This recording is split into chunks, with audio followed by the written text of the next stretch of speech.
Adison who made this groundhog house. And you see fire ants on one of the roof leaves. You could see that my daddy is videotaping it while I am telling you all about it. And it took me a little while. And as you can see, one animal is crawling around. It's really creepy. It's really just crawling around. And I think it's a worm.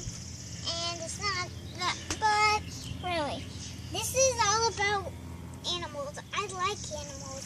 Even bugs. Because spiders are the awesomest animals. Because frogs and you could see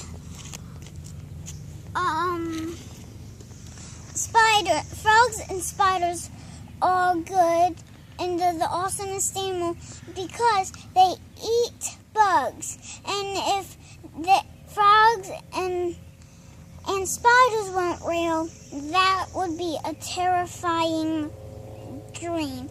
Because if they weren't real, bugs will be taking over the earth if we didn't have God or spiders or a frog. Now this is the end of the video. Bye.